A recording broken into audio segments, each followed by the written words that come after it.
Union Kalyandurg కార్యదర్శి మాట్లాడుతుండేది.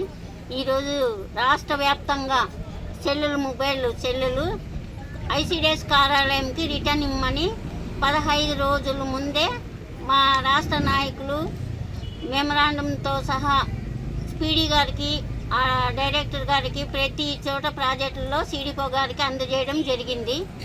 ఈరోజు చూస్తే ఎవరు హ్యాండ్ ఓవర్ చేయమన్నారో వాళ్ళకి ఇవ్వండి, మేమైతే తీసుకోవడం లేదు, మీకు ఎవరు చెప్తున్నారో వాళ్ళకి హ్యాండ్ ఓవర్ చేయండి అనే ధోరణిలో ఉంది. కానీ మేము అధికారులకు కాదు వ్యతిరేకంగా ఉండేది, ప్రభుత్వానికి మా గోడు విన్నవించుకుంటున్నాము. పదే ఎన్నిసార్లు ధర్నా చేసినా, ఎన్నిసార్లు రోడ్డు మీదకి వచ్చినా మా సమస్యలు తీరలేదు. కాకపోతే కమిటీకి పిలుస్తాము, యూనియన్ని పిలుస్తాము చర్చలకి అని సంవత్సరం నుంచి చెప్పడం జరిగింది. వాళ్ళు పిలిచింది లేదు, మా సమస్యలు అడిగి తెలుసుకొనింది లేదు, పరిష్కారం చేసింది లేదు. కాబట్టి ఆన్లైన్ వర్క్ ఈ రోజు నుంచి మేము చేయడం లేదు. మేము యూనియన్ పిలుపు మేరకు మేము చేస్తున్నాం. మేము అనేక బాధలు, యూనియనే కాదు అనేక బాధలు, అనేక అంగన్వాడీ టీచర్లు బాధపడి ఈరోజు హార్ట్ అటాక్తో చనిపోవడం కూడా జరుగుతుంది.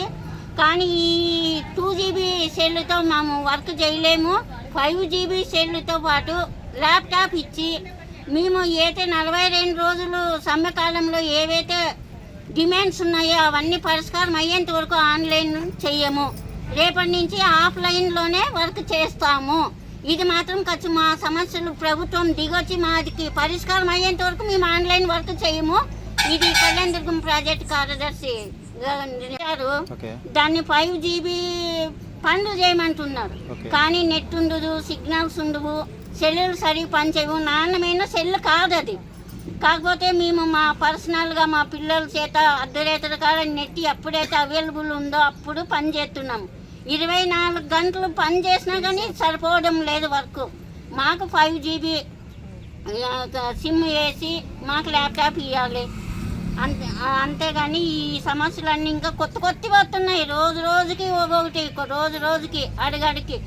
సాఫ్ట్వేర్ ఇంజనీర్ కానీ ఈ అంగన్వాడీ వర్క్ చేసే వర్క్ సాఫ్ట్వేర్ ఇంజనీర్ కానీ చేయలేడు. కానీ మేము అంత చేస్తున్నాము. మా చదువు ఎంత, మా జీతం ఎంత, మేము అరసట్లు పడుతున్నాము. అయినా చెట్టు పేరు రాకుండా ఐసీఎస్ ముందుకు నడుపుతున్నాము. ప్రభుత్వం ఇంతవరకు అయితే మమ్మల్ని గుర్తించలేదు, మా సమస్యలు తీర్చలేదు.